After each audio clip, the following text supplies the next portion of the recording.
Subtopik yang ketiga, keunggulan sistem pentadbiran dan undang-undang. Sistem pentadbiran Kesultanan Melayu Melaka tersusun dengan hierarki yang jelas. Dikenali sebagai pembesar 4 lipatan. Sistem ini memastikan kelancaran pemerintahan. Antara struktur pentadbiran ialah Sultan, Ketua Pemerintah dengan kuasa penuh dalam berbagai aspek. Bendahara, pembantu utama Sultan dalam pentadbiran. Penghulu bendahari, mengurus kewangan dan perbendaharaan. Temenggung, bertanggungjawab terhadap keselamatan dan undang-undang.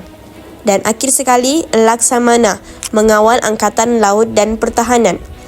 Selain itu, terdapat pembesar lain seperti Syah Bandar, Bentara, Orang Kaya dan Hulu Balang yang membantu dalam pentadbiran. Sistem ini menjadikan Melaka sebuah kerajaan yang unggul. Kesultanan Melayu Melaka mempunyai 2 peringkat pentadbiran, iaitu pentadbiran pusat dan pentadbiran jajahan. Yang pertama, pentadbiran pusat dikendalikan oleh pembesar 4 lipatan iaitu Bendahara, Penghulu Bendahari, Temenggung dan Laksamana. Hubungan baik antara Sultan dan pembesar memastikan pentadbiran yang stabil. Bendahara ialah penasihat utama Sultan, Ketua Pentadbir dan Panglima Angkatan Tentera. Yang kedua, sistem kewangan. Pendapatan diperoleh daripada perdagangan, cukai dan wilayah taklukan. Bendahara mengurus kewangan, manakala Syah Bandar bertanggungjawab terhadap cukai perdagangan. Yang ketiga, sistem keselamatan. Temenggung menjaga keselamatan darat. Laksamana bertindak sebagai Panglima Angkatan Laut. Yang keempat, pentadbiran jajahan. Pembesar dilantik oleh Sultan untuk mentadbir kawasan jajahan dan tugas mereka termasuk menjaga keamanan dan mengutip cukai. Sistem pentadbiran yang tersusun ini menjadikan Kesultanan Melayu Melaka sebuah kerajaan yang stabil dan makmur. Di samping itu, Kesultanan Melayu Melaka mengamalkan 2 jenis undang-undang berasaskan syariat dan adat, iaitu Hukum Kanun Melaka dan Undang-Undang Laut Melaka bagi menjamin kestabilan kerajaan. Hukum Kanun Melaka mempunyai 44 pasal yang merangkumi berbagai aspek. Yang pertama, jenayah. Hukuman berat dikenakan terhadap jenayah seperti membunuh, menikam dan mencuri. Pasal 5.1, hukuman bunuh bagi mereka yang mengancam pembesar. Pasal 4, hukuman mati bagi yang ingkar arahan atau memalsukan titah Sultan. Peranan Sultan dan Pembesar. Pembesar mesti memahami undang-undang dalam pentadbiran. Pasal 1, Sultan bertanggungjawab melantik pembesar seperti Bendahara dan Temenggung. Selain itu, kekeluargaan.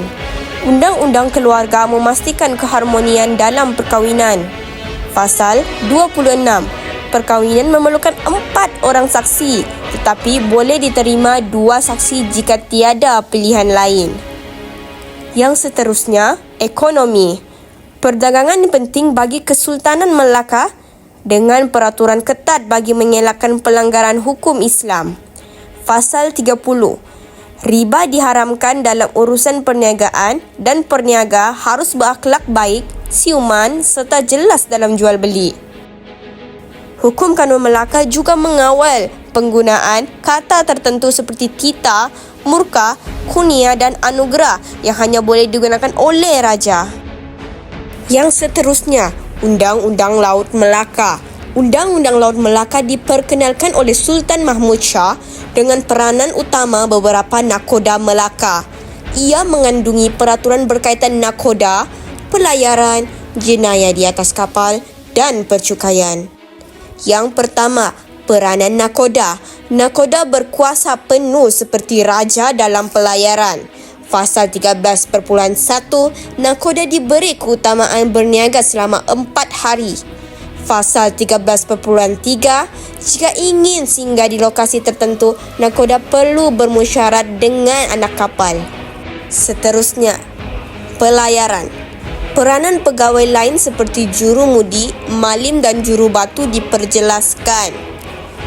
Pasal 9. Malim bertanggungjawab memahami cuaca dan arus lautan. Kegagalan boleh dihukum bunuh jika menyebabkan pelayaran terancam. Yang ketiga, jenayah. Pasal 5. Hukuman berat bagi jenayah di kapal termasuklah pemberontakan, mencuri dan membunuh. Hukuman mati dikenakan bagi sesiapa yang mengancam keselamatan anak kapal. Yang keempat, percukaian.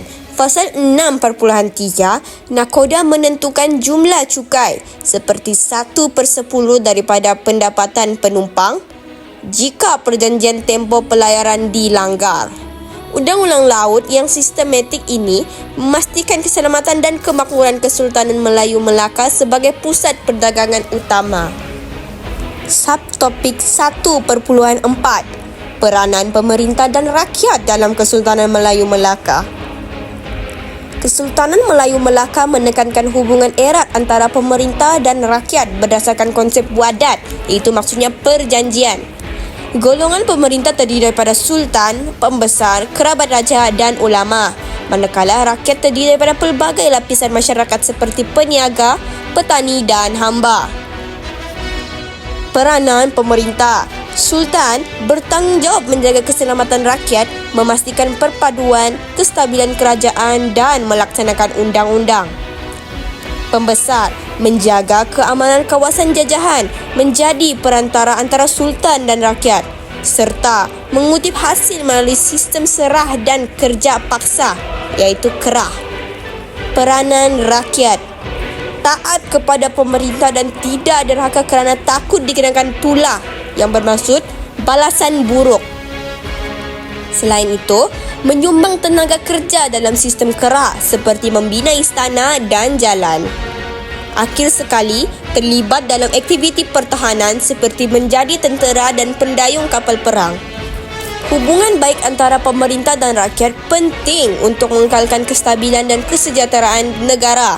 Kesultanan Melayu Melaka menjadi asas kepada ciri-ciri negara bangsa yang diwarisi sehingga hari ini.